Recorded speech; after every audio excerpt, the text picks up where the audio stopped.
আমি বলছি রাম মুসলমান ছিলেন। আচ্ছা, তারপর? যত 1.5 বছর রচনাদি দিয়ে গেল, কি ডায়লগ দিলে। হ্যাঁ দেবদা, ওই নেতা মন্ত্রীরা একটু ডায়লগই দেয়, কাজ করে না। দেখো বোঝো অবস্থা। আমাদের স্বামীর এরকম ভাবে মানে চিন্তা করেনি যে একটা বউদের মাস গেলে মাসে হাত খরচা দরকার, সেটা দিদি ভেবেছে।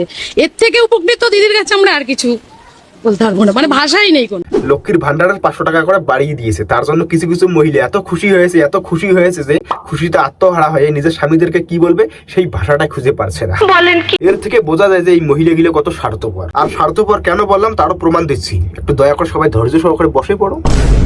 যারা যারা লক্ষ্মীর ভান্ডারে 1,500 টাকা পেয়ে খুশি তাদেরকে বলতেছি, আপনাদের উদ্দেশ্যে বলতেছি যে আপনারা 1,500 টাকা পেয়ে অনেক খুশি হচ্ছেন কেন? একবার জন্য ভাবলেন না আপনার ভবিষ্যৎ তো আপনারা গাদার গাড়ি ঢুকিয়েছেন, এবার কি আপনারা ছেলে মেয়েদের ভবিষ্যৎ গাদার গাড়ি ঢুকাবেন? এটাই প্রতিজ্ঞা করেছেন। আমাদের রাজ্যে চাকরি নেই, কোনো শিল্প নেই, হাজার হাজার ছেলেমেয়েরা পড়াশোনা করে এখন রাস্তায় ধর্ণা দিচ্ছে, তাদের কথা একবার ভাবছেন না আপনারা? ছেলে মেয়েদের এত টাকা দিয়ে পড়াশোনা শিখিয়ে শিক্ষিত করে কি ছিড়তেছে, চাকরি পাচ্ছে না, হাতে কোনো কাজবাজ নেই, ছেলেমেয়েরা সবাই রাস্তায় ধর্ণা দিচ্ছে, এইসব নিয়ে তো একবারও কথা বলছেন না আপনারা। আর দিদি আপনাদের হাতে এখন লক্ষ্মীর ভান্ডারে 1,500 টাকা করে ধরিয়ে দিচ্ছে, আর এই 1,500 টাকা পেয়ে আপনারা এত খুশি হচ্ছেন যে এখন নিজের স্বামীদের কথা ভাবতে পারছেন না। একবার ভাবুন, এই 1,500 টাকা দিয়ে আপনারা কতদিন চালাবেন? এই 1,500 টাকার বদলে আপনারা যদি চাকরি চান, তাহলে আপনাদের পরিবার যদি কেউ চাকরি করে তাহলে সে মাসে কত হাজার টাকা করে ইনকাম করবে, আর সেই টাকা দিয়ে কেমন সংসার চলবে সেটা একবার ভাবতেছেন না? আপনার এই সংসার চালানোর জন্য আপনার বাড়ির ছেলে বা স্বামীরা যাচ্ছে অন্য অন্য ভিন রাজ্যে কাজে, আর সেখানে গিয়ে কত মার খাচ্ছে, সেই খবরটা কি একবার রেখেছেন যে তারা ভিন রাজ্যে কাজে গিয়ে কিভাবে মানুষের হাতে মার খাচ্ছে? আজকে যদি আমাদের রাজ্যে কাজ থাকতো তাহলে এদের এইভাবে ভিন রাজ্যে গিয়ে মানুষের হাতে মার খেতে হতো না। যে রাজ্যে মেয়েরা সুরক্ষিত নয় সেই রাজ্যের লোকের হাতে 1,500 টাকা করে ধরিয়ে দিচ্ছে, আর তারা 1,500 টাকা করে হাতে নিয়ে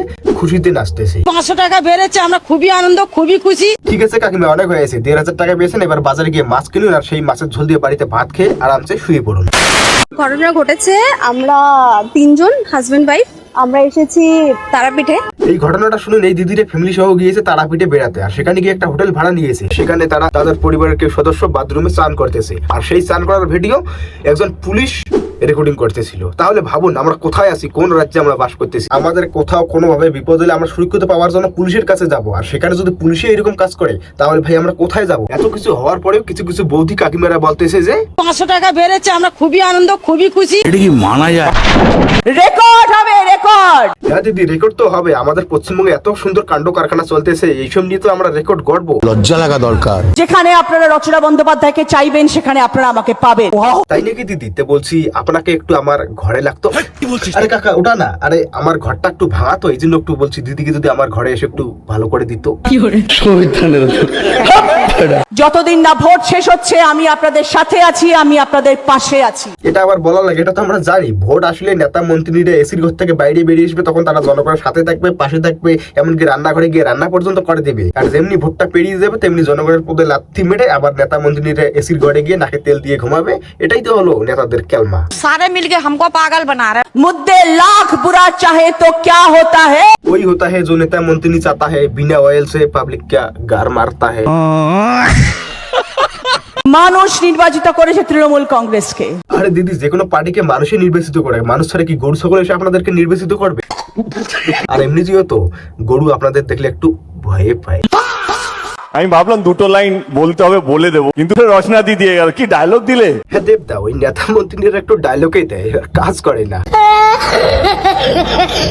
একদিকে 10,000 কোটি লোক আর একদিকে আমাদের বিজেপি সরকার। আরে কেনা কে চাতে হো? এটা দেখে আমি আর কিছু বলবো না, যদি কিছু বলার থাকে আপনাদের জন্য ছেড়ে দিলাম, আপনারাই কমেন্ট বক্সে বলে যান।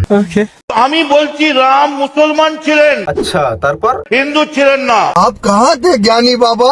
আপনি প্রমাণ করুন রাম হিন্দু ছিলেন, রামের টাইটেল কিছু। আরে কাকা, এই জন্য বলে যে নেশা সকাল সকাল করতে নেই, সকাল সকাল নেশা করলে এরকম ভুলভাল বকতে হয়। বলছি কাকা, রাজনীতি করতেছেন করুন না, আপনাদেরকে কেউ বাধা দেবে না, কিন্তু দয়া করে না জেনে শুনে আমাদের ধর্ম নিয়ে উল্টাপাল্টা কথা বলবেন না। তো আজকের ভিডিও এই পর্যন্ত। আর ভিডিওটা কেমন লাগলো অবশ্যই কমেন্ট করে জানাবেন, আর যদি ভিডিওটা ভালো লাগে তাহলে চ্যানেলটা সাবস্ক্রাইব করে দেবেন, পাশে বেল আইকনটা অল করে দিবেন। আর ততক্ষণে ভালো থাকবেন, সুস্থ থাকবেন, দেখা হচ্ছে অন্য একটা ভিডিওতে। বাই।